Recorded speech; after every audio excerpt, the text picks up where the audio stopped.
매 순간 예배 속에 이렇게 있는데 그 말씀을 마음에 조금 새기는 귀한 기회들이 됐으면 좋겠습니다. 나에게 임한 빛이라는 제목으로 우리 함께 말씀을 나눠보도록 하겠습니다. 옛말에 그런 말이 있어요. 말을 이렇게 물가로 끌고 갈 수는 있어도 그 말에게 물을 먹일 수는 없다, 이런 말이 있죠. 어, 꼭 우리를 지칭하는 말 같지 않습니까? 이렇게 매번 뭐 부모님의 의지든 뭐든 해가지고 교회까지 여기까지는 오는데 그 나에게 생수와 같은 말씀이 없고 그 말씀을 나의 말씀으로 받아들이지 못하는 나의 상태. 어제 서우 돌 가족끼리 이렇게 셌어요. 이렇게 소 아시죠? 웃음이 예쁜 저희 조카.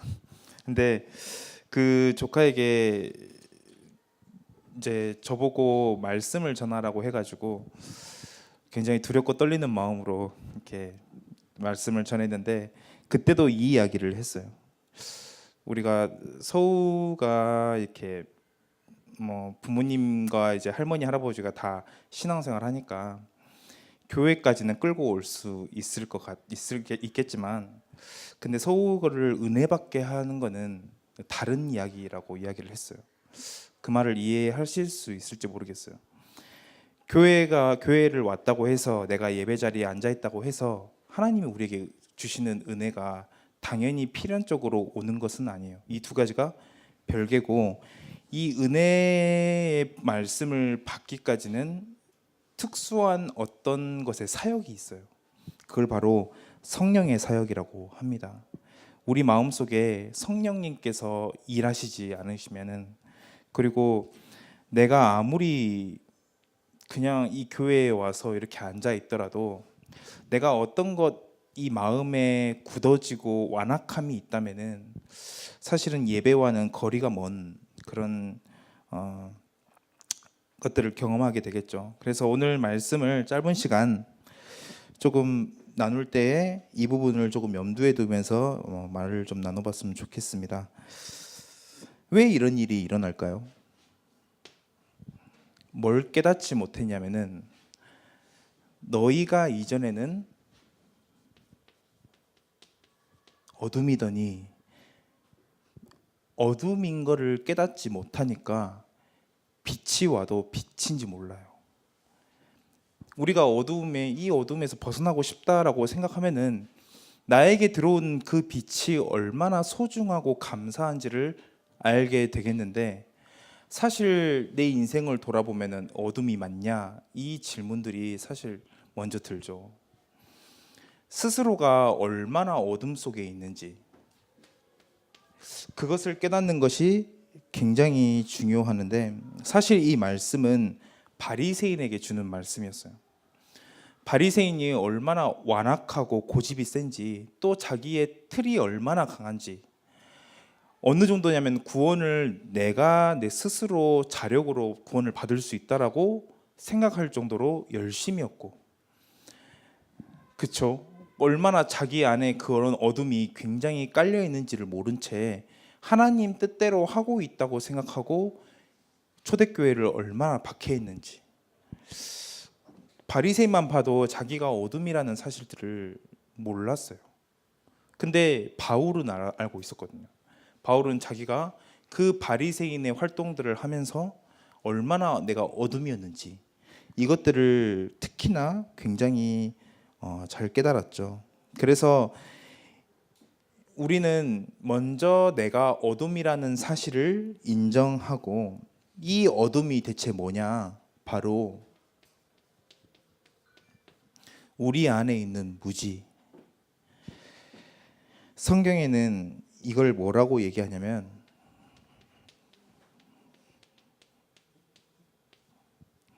하나님을 총명함을 잃어가지고 무지하여,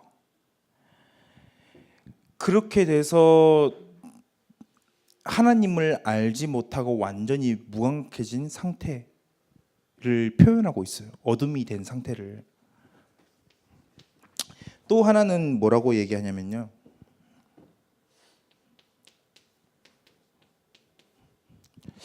이 상처 다 발판이죠. 근데 사단은 이걸 틈으로 노리고 있죠. 에베소서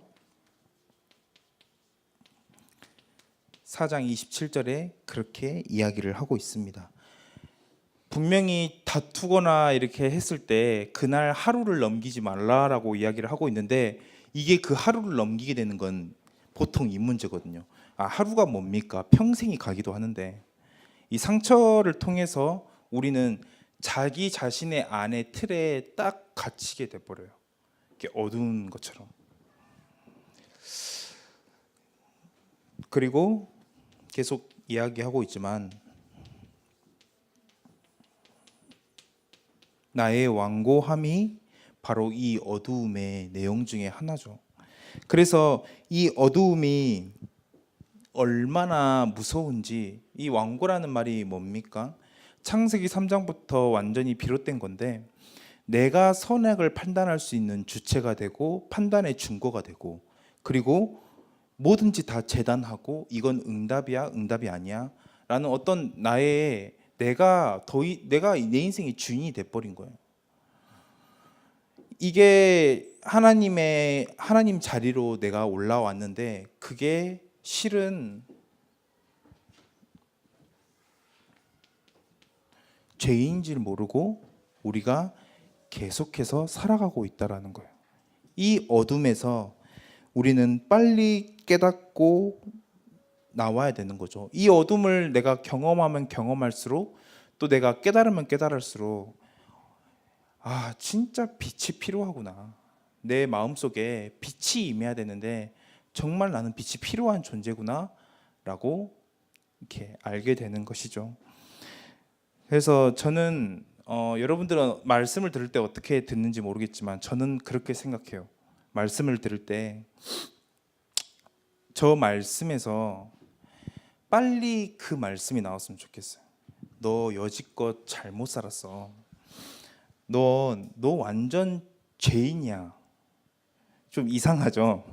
오늘 주일 예배를 통해서 저는 그 사실 하나만 깨달아도 진짜 좋더라고요. 내가 이때까지 내 인생을 얼마나 내가 내 인생의 주인인처럼 살아왔는지, 그 말씀을 통해서 다 벗은 것처럼, 빨개 벗은 것처럼 이렇게 벗고, 누군가 딱 그 말씀을 통해서 너에게 필요한 것은 하나님밖에 없어 라고 그 이야기 해줄 때, 그렇지, 맞다. 내가 말씀 속에서 진짜 발견해야 될 것은 말씀이 성취되어 거기 때문에 나에게 붙잡힌 말씀들을 잡는 것도 중요하지만, 내가 돌아보면서 얼마나 하나님과 거리가 있게 반대돼서 살아왔는지. 근데 하나님은 지금도 나와 함께 하고 계시고, 내가 분명한 건 하나님이 지금도 필요하다는 존재를 깨닫는 그 말씀이 내게 다가올 때 참 은혜가 되더라고요. 여러분들도 그런 은혜들이 있기를 바라겠습니다. 그래서 참 뭐라고 표현하긴 힘들지만,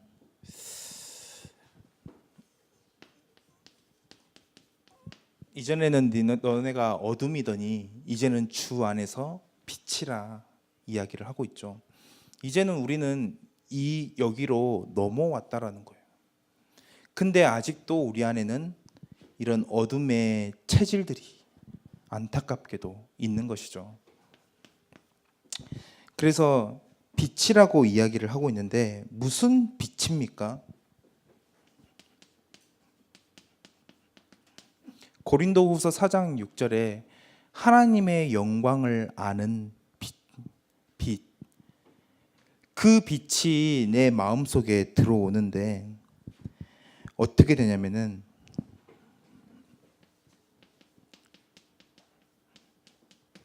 말씀을 들을 때 여러분들, 예수님이 말씀으로 역사하시고 그 말씀이 마치 빛처럼 내 마음속에 다가와요. 그러면은 그때는 여러분들, 지난주 말씀처럼 오늘 너희가 내 음성을 듣거든. 하나님의 음성을 듣는 그 순간에 조금만 이거 내려놓으면 사실 다 끝난다라고 생각들거든요. 떨기나무 앞에서 모세가 하나님이 명령하신 게 뭐였냐면은, 야, 네 발에서 네 신을 벗어. 신을 벗는 그 순간 내 모든 생각과 내 아집과 내 완고함과 내 모든 것들을 내려놓는 그 순간 말씀이 빛처럼 비춰지게 돼요. 하나님의 영광을 아는 빛이 내 마음에 비춘다라는 것은 무엇입니까? 그거는 바로 누가복음 18장 14절 세리의 바리새인과 세리의 기도 속에서 나오는데, 예수님께서 말씀하세요. 누구든지 너희를 낮추는 자는 높아질 것이요 너희를 높이는 자는 낮춰질 것이다. 대체 무슨 말입니까? 우리는 끊임없이 우리의 생각과 마음 중심이 내가 주인된 그곳에 간다는 거예요. 그것만 조금 내려놓으면은 나의 주인이 누구고 지금도 나의 왕이 누군지를 조금만 인정하고 내려놓으면은 하나님이 우리에게 말씀을 주시겠다라고 이야기를 하고 있는 것이죠. 이 빛이 내게 임할 때 어떻게 되냐? 이제는 주 안에서 우리가 빛이다라고 칭해지는 거죠. 그래서 이 빛은 어떻게 표현해야 될까요? 발광체가 아니라 내 스스로 빛이 있어서 막 빛을 내는 게 아니라 하나님의 그 빛을 반사하는 우리 반사체라고 이해하시면 될 것 같아요. 우리의 능력과 우리의 수준과 우리의 경험 중요하죠. 그렇지만 그것과는 상관없는 완전한 하나님의 은혜가 내게 임할 때 사실은 모든 것이 다 끝이 나는 것이죠. 그래서 여러분들 그 빛이 강하면 강할수록 강하게 반사되는데 그게 먼저 나를 거쳐서 와요. 그래서 내가 하나님 앞에서 진짜 그리스도의 사랑의 길이와 넓이와 높이와 깊이를 측량할 수 없는 그 사랑을 깨달으면 깨달을수록 그게 바로 반사가 되거든요. 전달이 되어지고. 여러분들 그 체험들을 해나가길 바라요. 이러한 영적인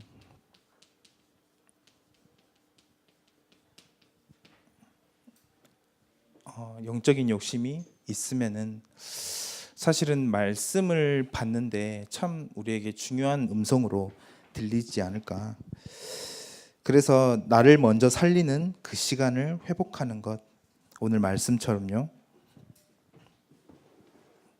그래서 세 번째는 빛의 자녀처럼 행하라. 이제는 좀 하십시오. 우리가 언제까지 멈춰 있겠습니까? 이걸 하지 않으면은 너네는 이 대열에서 탈락돼, 그런 말이 아니라 이 빛의 자녀처럼 행할 때 우리에게 얼마나 유익한지를 이야기를 해주고 있어요. 선한 일, 성경은 선한 것도 다 이야기하고 있어요. 거짓말 치지 마라, 뭐 하지 마라, 뭐 하지 마라, 방탕하지 말라. 우리가 평상시에 지키기 참 어려운 것들이죠. 그렇죠? 근데 그것을 성경에서 그걸 너무 영적인 의미로 안고 왔으면 좋겠어요. 그 자체로 하나님 말씀이고 그것을 지켜 행할 때 우리 삶에 엄청난 유익이 있다는 걸 우리 다 알고 있잖아요. 근데 그런 욕망에 휩쓸려서 사실 그렇게 따라가지 못하고 있는 거잖아요. 빛의 자녀처럼 행하라는 게 무엇입니까? 비유로 한 가지 드려볼게요. 만약에 차가 두 대가 있어요. 근데 하나는 고장난 차인데 보험이 빵빵해. 고장난 차인데 하나는 세단이야. 근데 보험이 없어. 여러분들은 무슨 차를 타고 싶을 것 같아요? 그래도 죽기 전에 한번 뭐 좋은 차를 한번 타봐야 되지 않겠냐라고 생각해 볼 수 있지만은, 차를 조금이라도 몰아본 사람은 보험이 있고 없고가 하늘과 땅 차이예요. 보험이 없는 차 사고 나면 탈 때는 좋죠. 쿠션도 좋고 안락하기도 하고, 게다가 풀옵션이면 더 좋겠죠. 보험이 없으면 땡이에요. 무슨 말이냐면은, 우리가 고장난 차를 타고 있어도, 우리가 스스로 생각하기에 고장난 차라고 생각을 해도, 우리는 완벽한 보험이 있어요. 이미 이 빛 안에 대열 속에 들어왔고 하나님이 인도하고 계신다라는 거예요.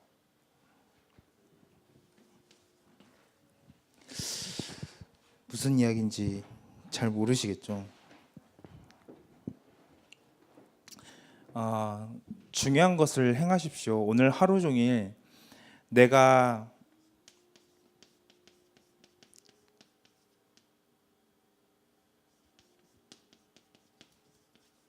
점검해야 될 것은 하나님의 소원과 하나님의 기쁘신 뜻과 방향이 맞춰졌는지, 그 부분에 대해서 여러분들 끊임없이 점검해야 돼요. 저는 성경에서 이야기하고 있는 부분, 뭐 하지 마라, 뭐 하지 마라, 뭐 하지 마라, 이 부분도 여러분들 참고했으면 좋겠어요. 참고가 아니라 여러분들 것으로 만들었으면 좋겠어요. 아직 시간표가 아닐지라도 그게 여러분들에게 얼마나 살면서 유익을 주는지 여러분들 체험했으면 좋겠어요. 빛의 자녀처럼 행하라, 이 말은 진짜 빛의 자녀처럼 살라는 거예요. 다른 사람이 보기에 저 사람은 빛의 자녀야 라고 생각할 만큼 살아라는 거예요.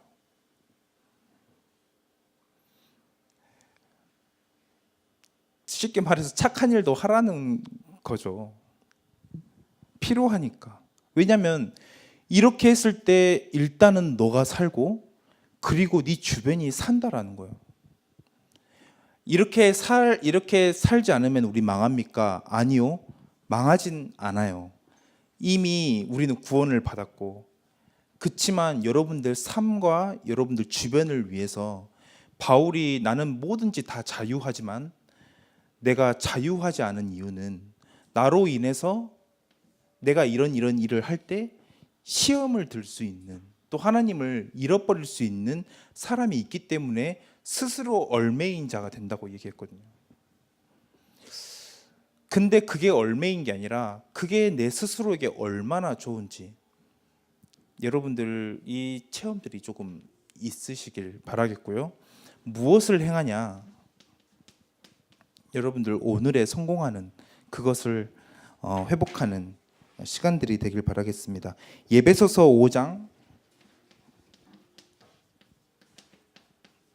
10절에서 이야기를 하고 있어요. 주께 기쁘시게 할 것이 무엇인지 시험하라 라고 있는데, 시험하라는 표현보다도 생각하라 라고 된, 생각하라 라고 이해하는 게 더 쉬워요.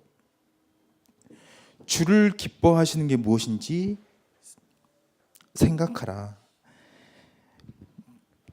마음껏 놀고 싶으면 놀으셔도 돼요. 그렇지만 한 시간만, 내가 결단한 그 시간에 하나님께 온전히 집중하는 그 시간은 놓치지 말고 놓으시라는 거예요. 알겠죠? 왜 저를 그렇게 째려보세요? 놀긴 놀아도 이거 놓치지 말고, 단 5분을 기도해도 중요하게 기준 삼아야 될 게 뭐냐? 오늘 목사님이 말씀하셨던 것처럼 내가 얼마나 집중했는지. 그 예수님도 땀방울이 핏방울 떨어듯이 기도했다는 것은 그 굉장히 대단한 집중을 이야기하고 있는 거죠. 그래서 오늘 내가 어떤 판단을 하든지 그 판단의 기준이 되는 말씀을 붙잡고, 그리고 그 말씀을 조금만 기도문으로 바꿔보세요. 그 말씀 붙잡은 거 있잖아요. 기도문으로 바꾸면 여러분들에게 또 다르게 다가올 거예요. 그리고 오늘 내가 하나님의 지상 명령을 수행하고 있냐? 하나님이 나에게 주신 그 오직 성령이 너에게 임하시면 너가 내 증인이 되리라라고 한 그 지상의 미션들을 지금 나와 무슨 상관이 있는지를 조금만 점검해 보세요. 그게 오늘의 말씀 기도 전도 아닙니까? 그래서 여러분들 그 뭐 여기서 할 이야기는 아니지만 해야 되나 말아야 되나 싶은데 제가 그간 써온 노트 있잖아요. 뭐냐 노트들 있잖아요. 시간이 벌써 저렇게 됐네. 그간 써온 노트들을 조금 보완해 나가면서 이것들을 할 수 있는 조금 틀로 바꾸고 있거든요. 지금 만들고 있는데 여러분 기대하셔도 좋을 것 같아요. 기대하셔도 좋을 것 같아요. 한 달 분량의 다이어리를 하나 만들고 있는데 그거는 파는 게 아니라 직접 수작업으로. 근데 혹시 여러분들 다이어리를 안 사셨으면은 한번 저한테 이름 보내주시면은 제가 여러분들 걸 좀 만들어 보도록 할게요. 그 이름 보내주신 사람 한해서. 그래서 계속해서 우리가 이 흐름들을 놓치지 않도록 그런 미션들을 받을 수 있는 그런 노트들로 한번 이렇게 만들어 보려고 하거든요. 그래서 관심 있으신 분들 저한테 개인적으로 문자를 주시고 제가 제 시간을 쪼개서 조금 만들어 드리도록 하겠습니다. 그래서 계속해서 말씀이 나에게 끊이지 않고 말씀 속에 있는 그런 시간들로 우리가 조금 회복하길 바라겠습니다. 그래서 너희가 전에는 어둠이더니 이제는 주 안에서 빛이라 빛의 자녀들처럼 행하라. 이 말씀을 기억하며 우리 이 시간 합심으로 조금 기도하도록 하겠습니다.